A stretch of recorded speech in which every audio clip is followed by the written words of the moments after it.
ചില ദിവസം ഉപ്പുവെള്ളം ഒഴിച്ച് ഞാനും മക്കളും അത് കഴിക്കൂത്ത.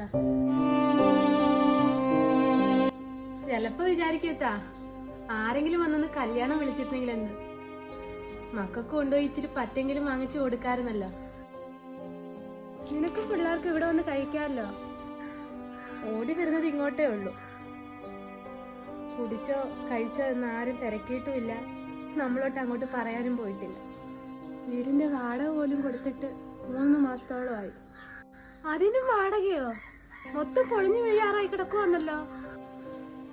അവര് ഉംറയ്ക്ക് പോവാണ്. ഈ പൈസയും കൂടെ കിട്ടിയിട്ട് വേണം അവർക്ക് പോവാനെന്ന്. പടച്ചോൻ പ്രത്യേകം പറഞ്ഞു വിട്ടതായിരിക്കും, നിന്റെ കയ്യിൽ നിന്ന് വാടക പൈസ വാങ്ങിച്ചിട്ടേ വരാവൂന്ന്. പടച്ചോൻ ചിലർക്ക് കാശ് കൊടുക്കും, ചിലർക്ക് പ്രാരാബ്ധവും. പരീക്ഷണമല്ലേ, നടക്കട്ടെ. അല്ല, അവനൊന്നും പോയതല്ലേ?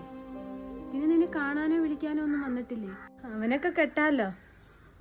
ഒന്ന് കെട്ടി വീണ്ടും ഒഴിഞ്ഞ് വീണ്ടും കെട്ടി നടക്കാലോ. ഒരു പെണ്ണായി പോയില്ലയോ? എനിക്കങ്ങനെ പറ്റത്തില്ലല്ലോ. സമുദായവും വീട്ടുകാരും ഒത്തുതീർപ്പെന്ന് പറഞ്ഞ് വീണ്ടും അവൻ്റെ തലയിൽ തന്നെ കെട്ടിവെക്കും. അങ്ങനെയും കുറെ കാലം ഞാൻ ജീവിച്ചല്ലേ താ.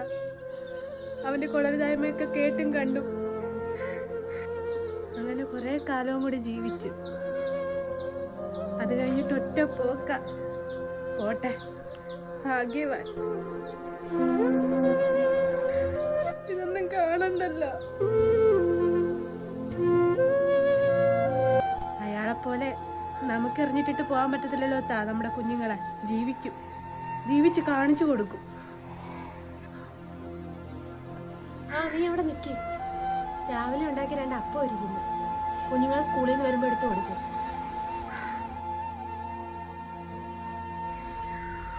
കൊണ്ടു കൊടുക്ക്. ഒത്തിങ്ങടെ വയറ്റിലെങ്കിലും ചെല്ലട്ടെ.